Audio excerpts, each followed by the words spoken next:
You've been waiting all week for that Saturday show. Tune in, see what happened, let your troubles go.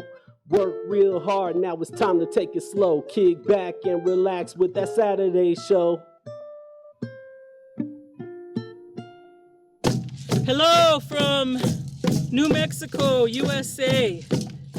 We're here at the bank of the Rio Grande River, and we have our mountain, our sacred mountain, the Sandias, behind us. This river starts in Colorado, in the Rocky Mountains, and it comes south, and it gives life to this valley. And it goes, and it separates the United States from Mexico as our border, as it heads east to the Gulf of Mexico. River is our life, blood in this valley, and water is life. Here we are. Thank you, Kumi, for putting this on. We represent all the directions here, and we do our prayer representing all of the races here on our Mother Earth. And we give thanks to our grandparents, and we're going to sing a sacred song that comes from the Cherokee.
Bring us a song. Every song that comes from the native tradition is a testament to survival. This is the heartbeat of Mother Earth. This is what our prayer is. Our prayer for the water, our prayer for the mountains, for all the animals that live here. Let's say out our prayer. Healing for all beings, creatures, plants, animals. Pray for harvest. Relief of suffering. My prayer is to heal the earth. Cleansing and healing. Healing for all. Healing for renewal. Clean water for all. Best for all life. Understanding. For all life. Regeneration. Justice. Peace. Clean water. For our children. Life.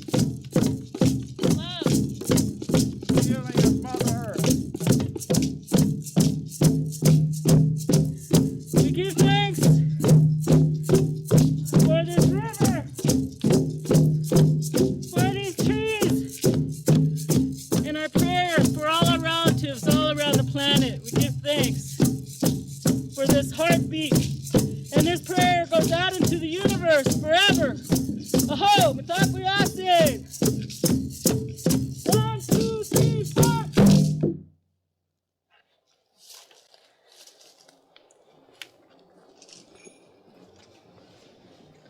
This is our prayer that goes out forever. It goes out. Thank you. Thank you all. Good morning, Albuquerque, and welcome to another edition of That Saturday Show. I'm Jim Harvey, your host, and we want to thank the Medicine Drum Circle for bringing us in on this special edition of Earth Day celebration, and joined with my good old sidekick here, Tom Dent. Tom, welcome back. How you doing, Jim? All right. And Jim, we're finally in your favorite season after you've given all this crap to winter, and you've got something beautiful sitting right next to you on your desk. Flowers from my garden. I had to bring them in and show them off. I'm just so excited. And these are pansies, which are just a perfect early season flower. They really are, because unpredictable cold temperatures that pop up out of nowhere this time of year, kill most flowers. But pansies, they say, bring it on, and I'll stick it out. So I just brought these in today to celebrate Earth Day. And we're here to celebrate Earth Day. We do have to talk about some very important and very pressing environmental issues that have been happening. We're going to show you probably the last 51 years. It is the 51st anniversary of Earth Day. That's right. And, we're here to celebrate Earth Day and gardening and feeding the hood and eating nutritious foods. But we have to move into the future, correct a lot of our past mistakes, get a real handle on global warming. There's been a lot of environmental regulations that have been turned over recently that we need to get back to serious Clean Water and Clean Air Act and address these issues for the future of our children and our community. Good. So we're going to get into that. But before we do, let me get you a couple of quick news clips. First of all, this week, the George Floyd murder trial brought in a verdict of guilty on all counts against that creep, Derek Chauvin. It was the first time that we've seen this happen, and we are just so excited. I'll talk more about this later on in the show. But just a quick reminder, too, Earth Day is celebrated on the 22nd, but it is most likely going to see a lot more activity today, Saturday, the 24th. And so we encourage you to get out and visit La Montanita Co-op, or come over to the Peace and Justice Center, get some wildflower seeds, and we'll tell you more about these things as we move along. We are just so excited today. And Diabetes Town Hall. There's a Diabetes Town Hall series, and I'll be making announcements about that schedule in coming weeks. We're so grateful that our Pajola member this week is going to be the Japanese American Citizens League. And we've got some wonderful clips from the Japanese American Citizens League we want to share with you. Let's take it away.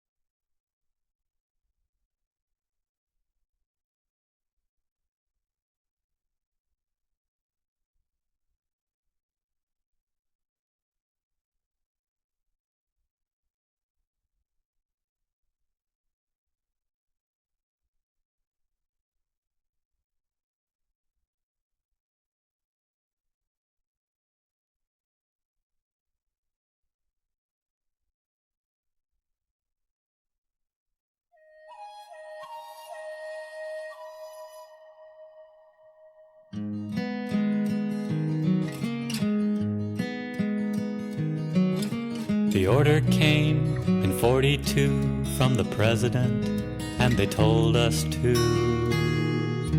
take only what you can carry, labeled with our name tag stamps. They shipped us to internment camps. Like cattle herded in the stalls, the rooms had barely any walls.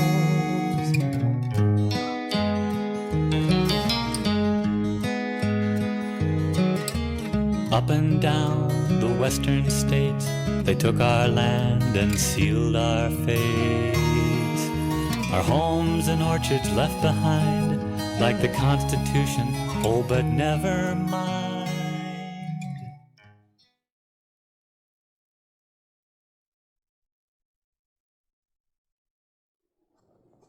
Who do you want to win the war?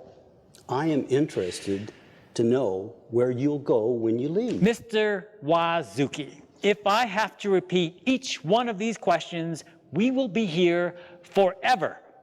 Who do you want to win this war? When your mother and father are fighting, do you want them to kill each other? Or do you just want them to stop fighting?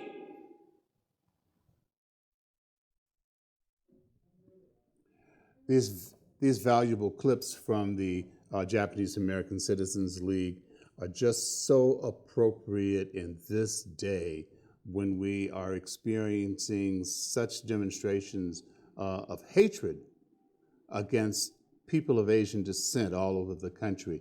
It just has to stop. We're proud to have the Japanese American Citizens League as a Pajola member, and they've been members for quite a few years now. And the message that we want to deliver to all of our listeners: reach out, do what you can to support our Asian brothers and sisters, and above all, stop by sometimes when the Japanese American Citizens League is holding a meeting, and let them know that you stand with our Asian brothers and sisters. You just got to do that. Well, let's go to Good News News. Hassani, where are you? Hello and welcome to Good News News. I'm your correspondent, Hassani Olujimi, and I'm Gugu for Good News. Now, the goal of this segment is to inspire and uplift you, the viewer, with nothing but good news. Let's jump right in. Our first story reads like this. Wine fairies have been anonymously gifting booze and treats to neighbors who need a smile. An enduring movement for neighborly kindness is putting a benevolent twist on the game Ding Dong Ditch. No, I did not cuss. The first sisterhood of the Traveling Wine Facebook group was founded by a mom who wanted to spread joy by leaving bottles of wine on doorsteps of strangers, friends, and neighbors. Give her my address. Hundreds of other Wine Fairy Facebook groups with as many as 78,000 members have now appeared across the country. Hurry up and give them my address. The fairies collect the addresses of wine lovers in the community and ask which variety of wine would they prefer to receive. The members dress in wings, tutus, and magic wands. They tiptoe to people's doors, place the gifts on the stoops, ring the doorbell, and run for cover. Organizer Kari Rendell says it's all about bringing happiness and making new relationships. It starts off doing a kind act for a stranger, but then turns into a friendship with a neighbor you never knew you had. She also says that her North Carolina chapter group now touts 51,000 members and 3,000 are on a waiting list. She also says that this was just supposed to be in the Raleigh area, but now they're in 10 states and hoping to eventually spread to all 50 states. Now, isn't that good news? Get them my address. Now, as my great-grandfather, the good right reverend, used to say, if you can't feel the spirit, then drink the spirit. He's still here. No, I'm just playing. I have another story. You want to hear it? Well, here it goes. Governor Michelle Lujan Grisham signed legislation allowing pot sales in New Mexico. It's been a long time coming and lawmakers celebrated their accomplishment. I just want to know how that celebration went. Wink, wink. Well, people will be allowed to grow their own pot for personal use and can have as much as 2 ounces on them. Pot sales will become legal next April. Recreational marijuana will not be allowed in public places, only in homes and licensed businesses. Lawmakers say that this legislation will not only fuel the economy, they estimate it could bring in nearly $320 million in the first year and create 11,000 new jobs out over several years. Marijuana will have an excise tax of 12% that will go toward local governments.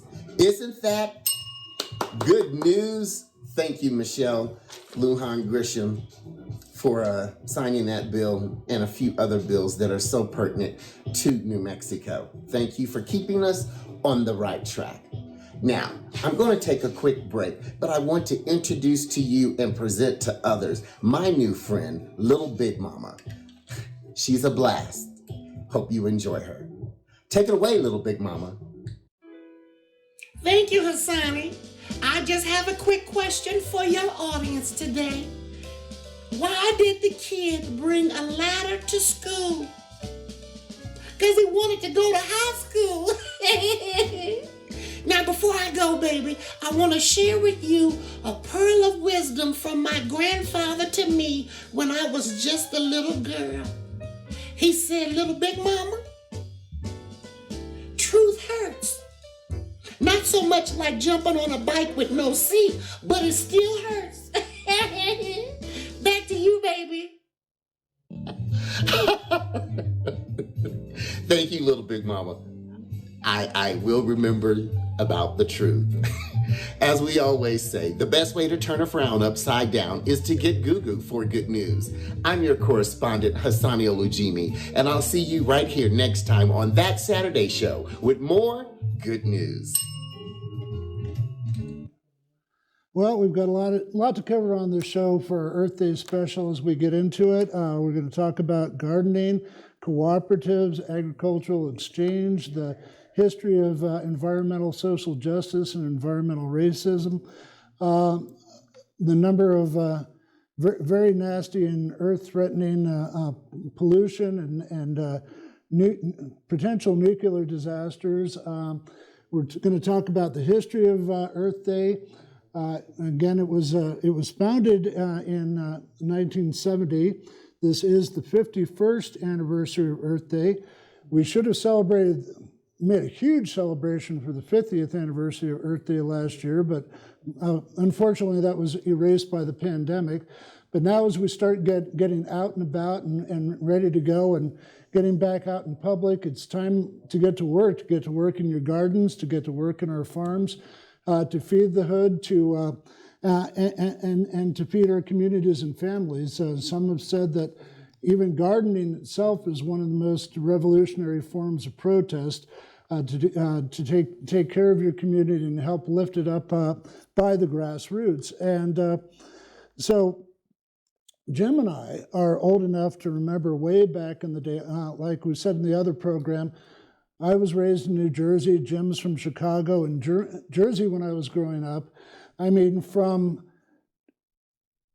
New Brunswick to New York to the Oranges to Newark, there were coal mining plants or chemical plants. There were stacks of crushed cars as tall as skyscrapers. There was toxics going into the swamp. There was my dad took me into New York City, and I'm going like, I can't see from one block to another. And what are those guys doing spraying those buildings? And he goes, oh, they're sandblasting them because of all the pollution and stuff like that.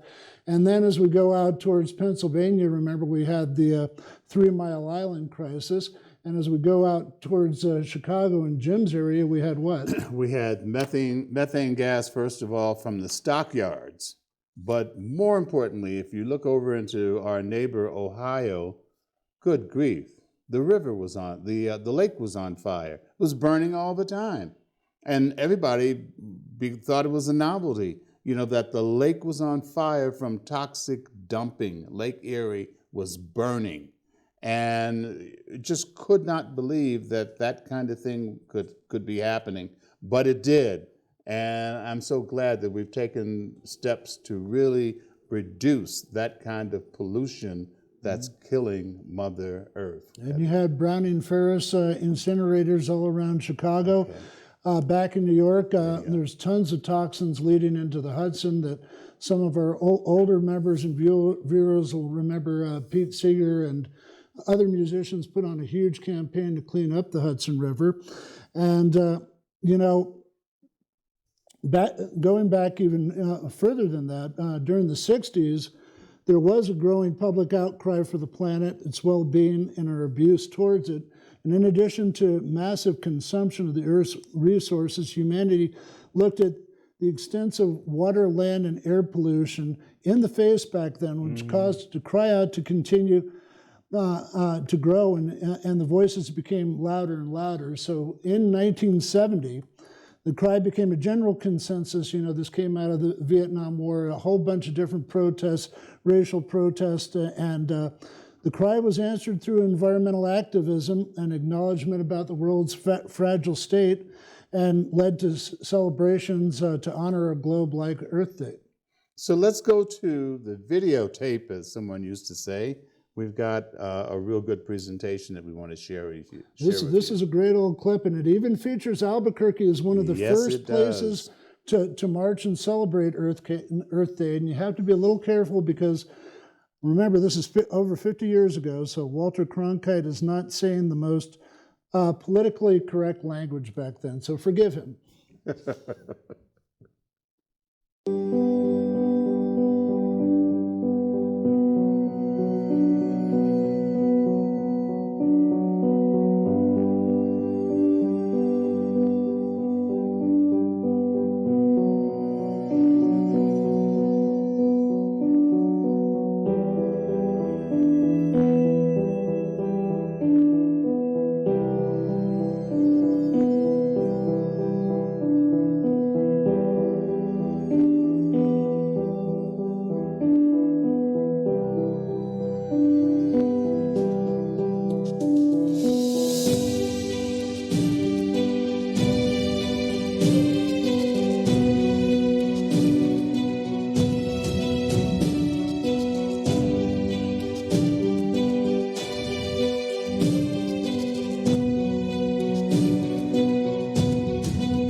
Environment is all of America and its problems. It's the rats in the ghetto. It's a hungry child in a land of affluence. It is housing that's not worthy the name and neighborhoods not fit to inhabit. Environment is a problem perpetuated by expenditures of tens of billions of dollars a year on the Vietnam War instead of on our decaying, crowded, congested, polluted urban areas that are inhuman traps for millions of people. Most participants in Earth Day were white. Although some Negroes did take part, Negro leadership was conspicuously absent. Black militants and campus radicals have criticized the environmental campaign, calling it a white middle-class diversion from the issues of Vietnam and race. But members of at least one minority group, Mexican Americans, took part in Earth Day in Albuquerque, New Mexico, and Bob Schieffer reports.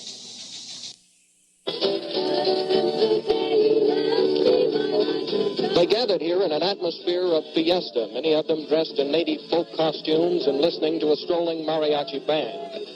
But beneath all the gaiety, there was an undercurrent of cynicism. This is Barelas, where the poor people of Albuquerque live. And to the young Chicanos who organized this rally, the environmental crisis is a very real and a very personal issue. We're going to make people understand that the kind of things that come from air pollution, water pollution, are the same kinds of things that cause racism, that cause poverty, that cause hunger in this country. So we're all going to be marching today, okay? You need Juntos marchemos y unidos venceremos. ¡Viva la raza! ¡Viva!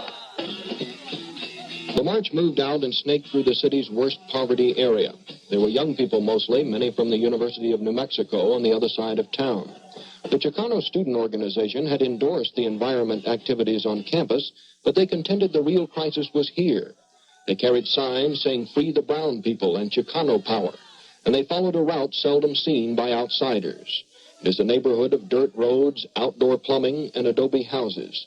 The city's waste disposal plant is a few blocks away, and on windy days it covers the area with a choking gas. Eventually, the city hopes to correct it. The turnout was a small one, no more than 300 by police count. The young organizers had hoped for 3,000. Still, they were philosophical about it. Down here, one of them said, life just goes on from day to day. Nobody ever gets too excited about anything anymore. Bob Schieffer, CBS News in the Barelas section of Albuquerque.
"51 years of observing Earth Day, 51 years of continued work to try and improve the environment so that Mother Earth is going to be safe, is going to last for a long time."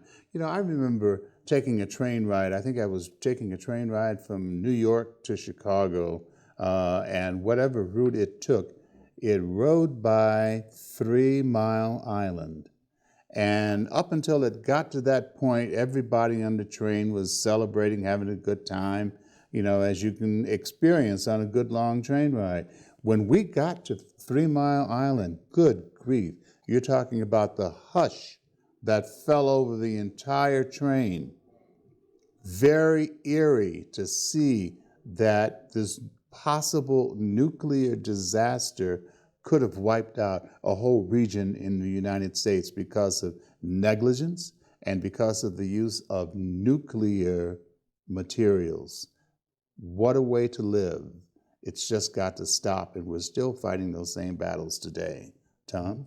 And there were massive anti-nuke demonstrations with tons of musicians and marches across this country and Russia and Europe. Our own Sally Alice Thompson participated in a couple of those walks across the country. And what they were talking about with Albuquerque did not stop there. Fortunately, in the 80s and 90s, a lot of local groups came together and started doing a lot of very hard work with the state. Before I joined the Peace Center, I was a member of the local New Mexico Public Interest Research Group. And before I even got there, we were working in the state legislature for 6 years trying to get bottle bill recycling legislation passed. We were successful with the Oil Recycling Act and the Tire Recycling Act. We worked with other local groups like Southwest Research and Information Center, with Southwest Organizing Project, and you'll hear a little bit more about them later. We worked in where there's 3 Superfund sites in the South Valley in the East San Jose area, with pollution coming down from the tailings and the creosote and the rail yards from the old Boeing jet plant from World War II, from the oil refineries down near Rio Bravo, and there was even a plutonium leak from Kirtland Air Force Base back then. And we helped pass the Clean Water Act as well. And one of the things that PIRG, the Southwest Research and Information Center, and the state hydrologist, the state geologist, and other groups did is came up with the original groundwater protection policy and action plan for Albuquerque and Bernalillo County. Before then, people thought that our water was this massive lake the size of South Dakota underneath the Sandias, until they found out that our water was very finite, that we had certain groundwater tables, aquifers, and we learned that we had to seriously conserve water here in the Southwest. And but there's been so many initiatives and agricultural initiatives, social justice, environmental racism initiatives here. There's a major nationally recognized program here that developed out of SWOP called the Las Jardines Institute, and we could do a whole program on that. That's seed bank, that's education, that's cooperatives, that's it's an amazing program. There's other seed banks like La Placitaz and the Garden's Edge, and we'll be we're about to do a tour of about 4 or 5 different places. We had some technical difficulties on the tour that we'll explain about later, but there's some amazing cooperatives and networks that are working in close to 90 different schools here, high schools and elementary schools, and creating community gardens across Albuquerque. And, you know, we know that there's a lot of inherent environmental problems here in New Mexico. We have the oil and gas drilling in the Permian Basin, fracking going on in a number of different communities, almost even threatening Chaco Canyon. In the Four Corners area, you know, there's been a recorded methane gas cloud the size of Delaware that can be seen from space. We have the uranium minings, the copper minings. We have pollution from Kirtland Air Force Base, from Los Alamos. We have the WIP nuclear waste facility down near Carlsbad. Some of the people that initially formed the Peace Center were very involved in nuclear issues, and also supported the Eddy County 8 that originally went down there to protest the nuclear waste dumping at WIP, and were arrested for over 3 weeks. So let's go to that community garden tour that you had so much fun with this weekend, Tom. I learned a lot. Thanks, Jim. This is Tom Dent from the Albuquerque Center for Peace and Justice, and that Saturday show, your roving reporter and director on Earth Day. This is the 51st anniversary of Earth Day, and we're beginning our community garden tour at the International District Community Garden. We are roaming around for about 3 days to a bunch of different community gardens here in Albuquerque, hopefully to the rail yards and the downtown farmers market that open up, well, it's going to be last week when you see this on April the 17th to the public. Talking about a lot of locally grown produce and feeding the hood, and a lot of initiatives in elementary and high schools around here. We're going to interview Mateo and some others here at this garden first, and then tomorrow we're going to the La Mesa Community Garden, where Highland High School has created the Hive Garden, and they did a lot of work there two weekends ago. We're also on Sunday going to go to see the start of the Pan-African Garden down near Arno and Cesar Chavez, and basically celebrate locally grown products, talk about some local farms like Skagaard Farms, Dragon Farm, Las Placitaz Institute, Las Jardines, the Candelaria Farm, Garden's Edge. There's the Rio Grande Community Farm. There's the Barelas Community Garden that we're hoping to get to. And you can contact the Bernalillo County Community Gardens. You can contact Travis McGee with garden and growing initiatives in the Albuquerque Public School District. We'll talk to him a little bit about that this morning. And we're going to begin our tour and our interviews right now. Hi, so I'm here with Anton and Mateo that help manage this garden. And how long has this garden been around, guys? So the inception of this garden began around 2010. So Project Feed the Hood began in about 2009. I believe there was 1 or 2 years where they were farming in the South Valley and then landed here in about 2010, 2011. And this used to be called the Ray and Ilsa Garduno Garden, is that right? No, it is currently called the Ilsa and Ray Garduno Agroecology Center. So yeah, it used to be called the International District Community Center or a community garden, but since then it's changed.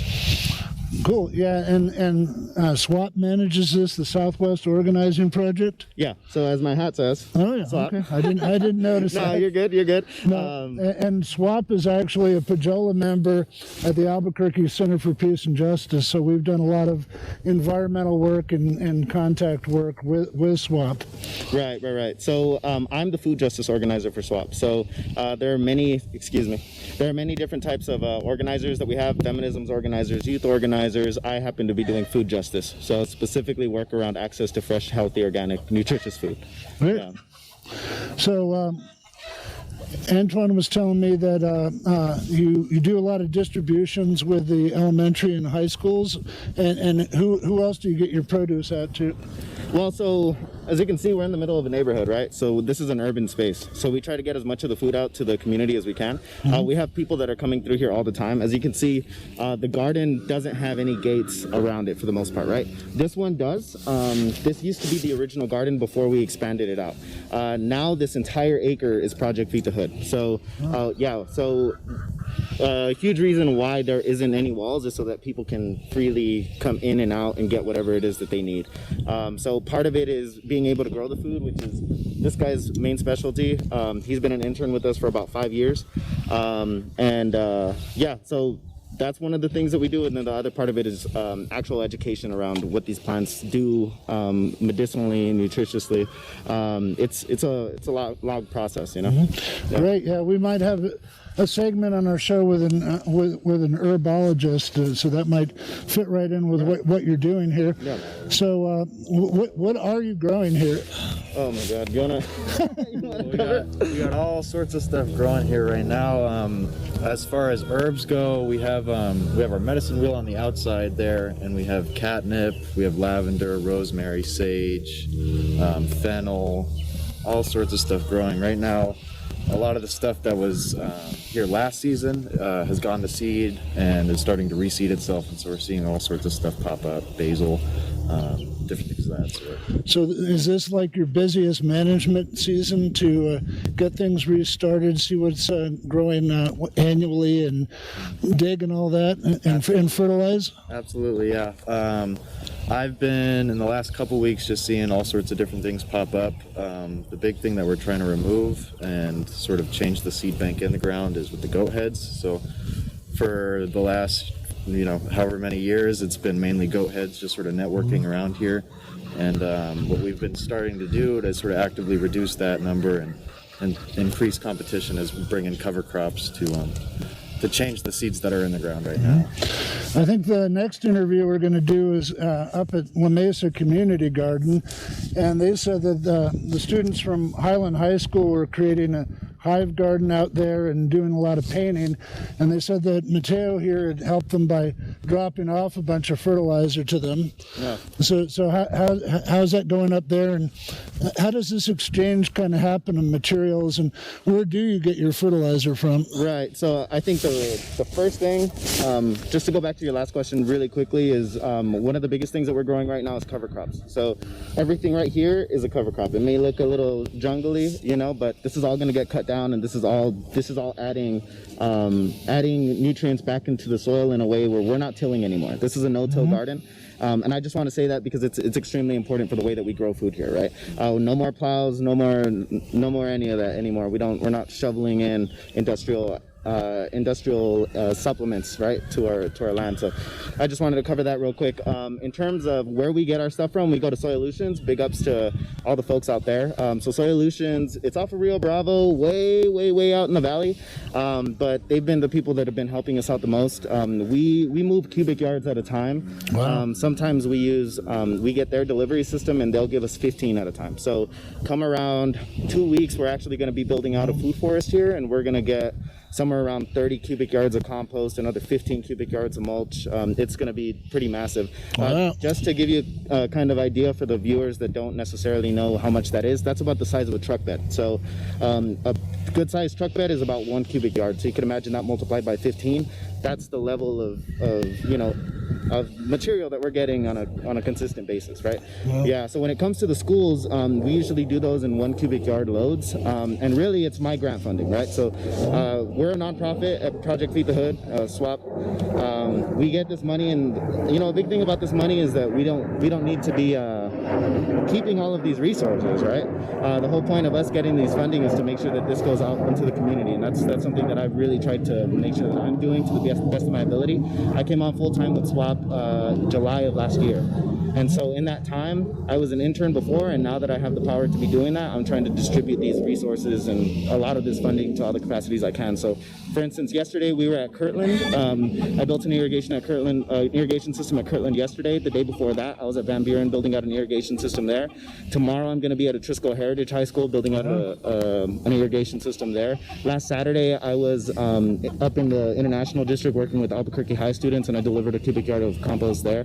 We're always on the move, and so it's not just Project Feed the Hood is much bigger than just this space. This space is a learning center. It's a model for what these kinds of spaces can look like. Cool. But our real work is going out into the community and doing what we do. So how many gardens are you aware of, and what's the size of your network? So that we're aware of, there are 93 at least school gardens within APS. Wow. And so I like to be somebody that's damn near on call, you know what I mean? Or dang near on call, excuse me, to go and help in any capacity that we can, right? So to be able to go to anybody that needs access to resources, right, is something that we enjoy doing. And, we can't be giving out like all of this material all the time because that's really the job of the institution, right? But our job is to try to provide support and the expertise and all these things on the back end to make sure that these school gardens are supported. And really what we're trying to do is move towards institutional change, right? So eventually we shouldn't be the people that are spending the money out of our grant funding and competing with other nonprofits to get this grant funding to pay for garden education, right? Outdoor education, STEM learning, all these different things that the teachers in the gardens do. That's the job of APS, and so we're hopefully, with the things that we're doing, we're starting to push the institution into starting to actually invest in low-income communities of color that have been historically under-resourced. And when I was talking to Antoine earlier, I talked about a contact I found for APS, a guy named Travis McKenzie. Is he one of the key people to contact, or is SWOP and Project Feed the Hood the best initial contacts for you guys? Yeah, so shout out to Travis McKenzie. He is my mentor, and he's our mentor. He's the person that taught me how to farm about 5 or 6 years ago, and he really believes in youth development, and we're a living example of that. Now, both of us are young men, and his education and his teachings have created this, right?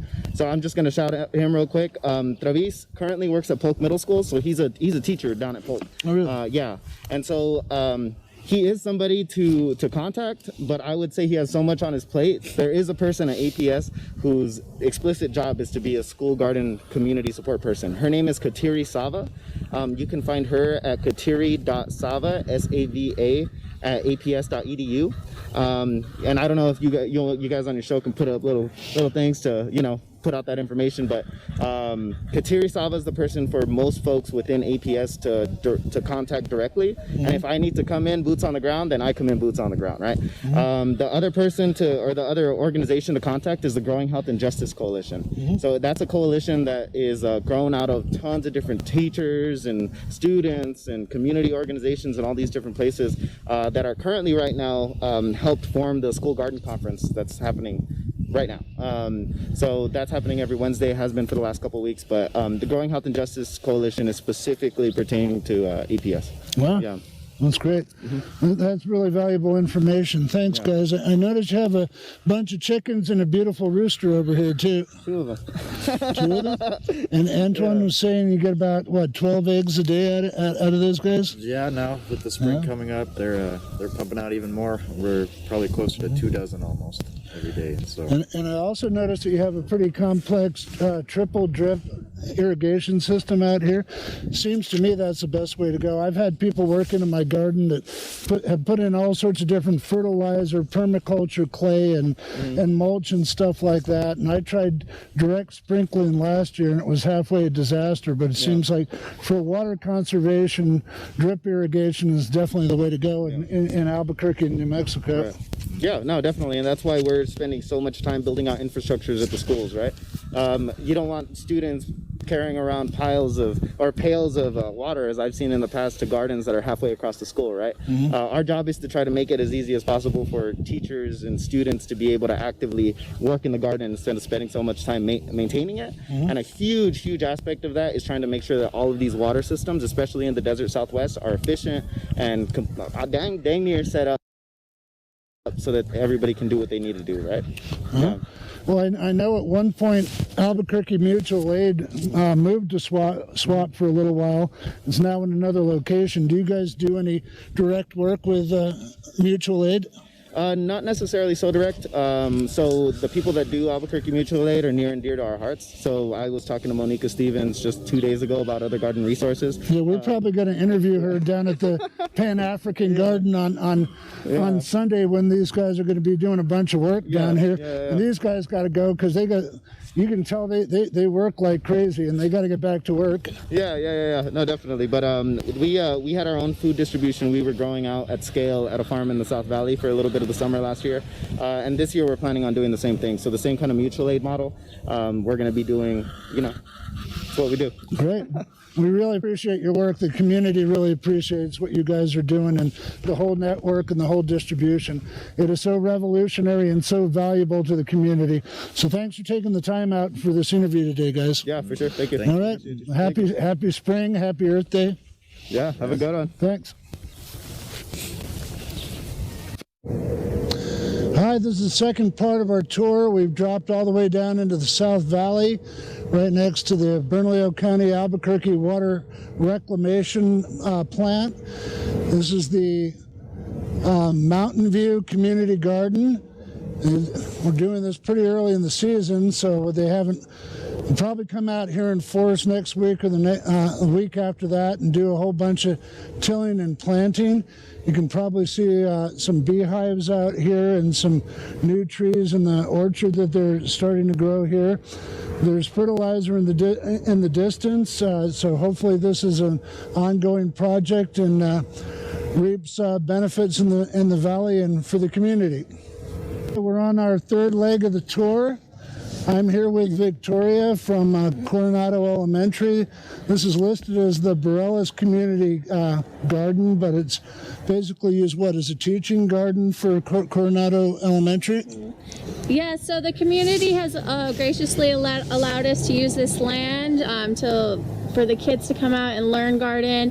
So it's our space to kind of help teach agriculture to the kids and also keep the community And you can see a bunch of raised gardens here, and there's a horno back there. Do the kids actually bake bread in that oven?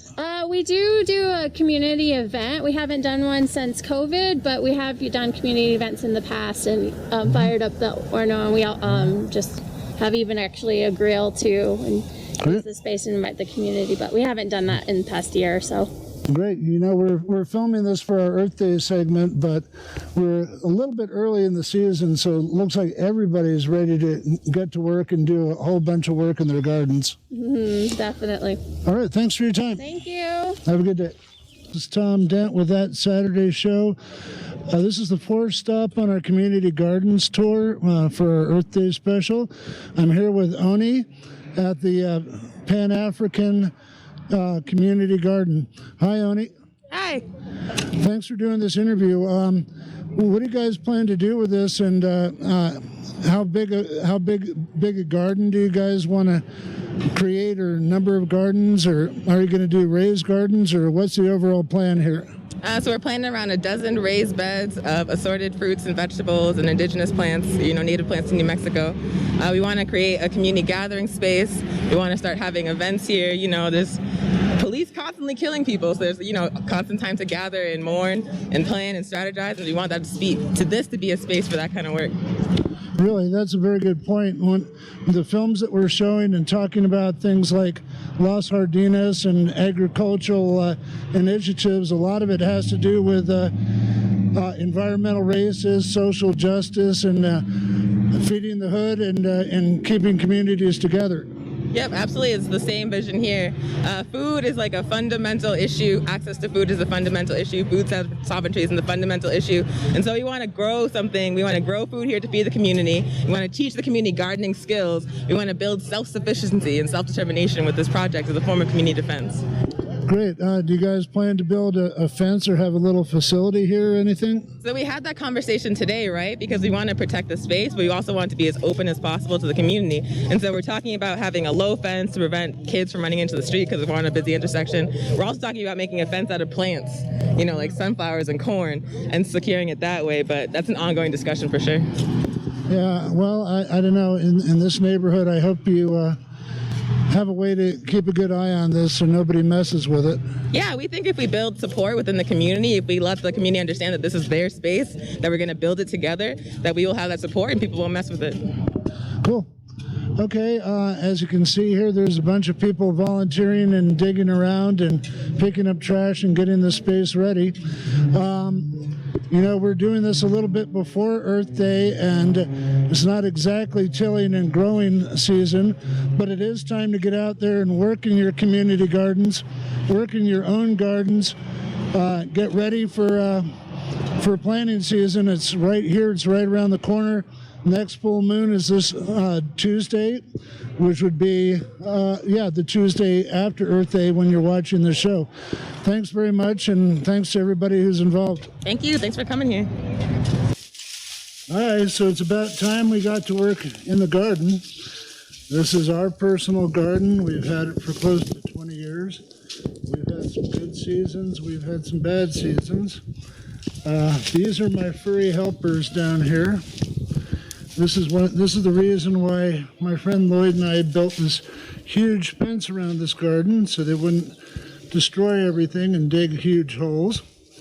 And planting season's coming up. Got to get excited for that. Everybody get out in your gardens or your plots or whatever and start gardening. Gardening is one of the initial signs of revolution. If we're going to do build up the hood, build up our communities, attain equality, raise people up. It all starts with taking care of community and family and starting to feed yourself and plant nutritious food. It's good exercise, it's good therapy, it's good vitamin D to help you against viruses. It's been kind of cold during this tour. There's been snow up in the mountains, but we're getting precipitation. Hopefully we'll have a good growing season this year. Happy gardening and happy Earth Day. Yep, and after that we went up town to the International District at Casa de las Communidades to check out the Hive Garden, but there were so many people working there that we couldn't even get in for an interview. Then you can see that we switched mics during the tour. We went to the downtown Growers Market and doing an interview, and our little microphone broke, and that's why we're using the next one. So we really do want to do a lot of outside filming and person on the street type of interview, but we do need to make another plea for donations to the Peace Center for audio and visual equipment that we can use outside. There's the other initiatives. We tried to go up to the Semillas de Los Griegos garden, but that's at a Catholic church and it involves land sale. And so go up there and support them, help them get their garden off the ground. There's the Bernalillo Community Gardens. There's Las Ploblamos, which is a huge farm you can take your family to. There's the Rio Grande Community Garden. It's a little bit fancy. It costs about $100 a plot. We found out that the rail yards actually start in May on every Sunday of the month from May through October. So there's a lot of stuff going out there, like the growers market. There's other growers markets that pop up around town.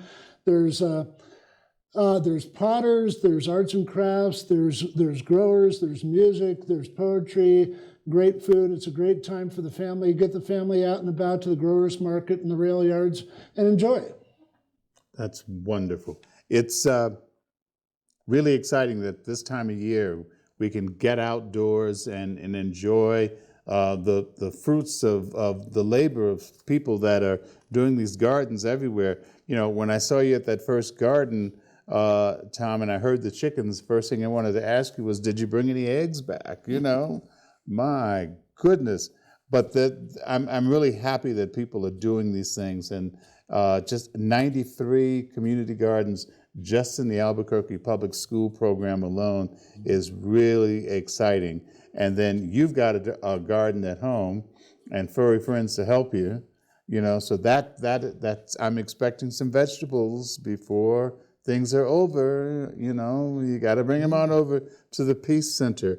Some really good news on a national level too is that even though we went through 4 years of darkness, we're coming out of that now, and we've returned to the Paris Peace Accords, and there's a lot of implication in the Paris Peace Accords for environmental justice and working against environmental racism, and we're just hoping that we'll see a lot there.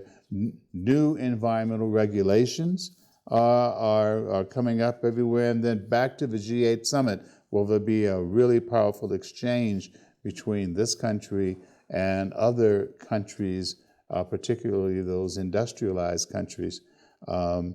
All discussions around improving the environment, protecting Mother Earth, and what we do here in Albuquerque is so important. We've set some really powerful examples here.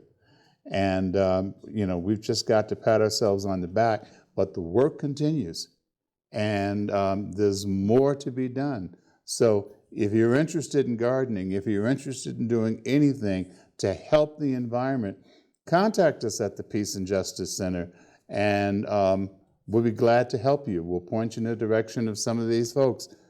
Thank you so much for joining us, and have a great week.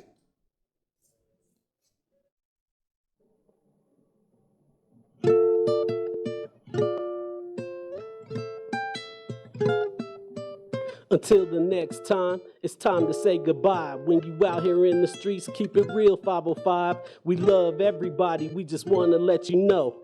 Thanks for tuning in to that Saturday show.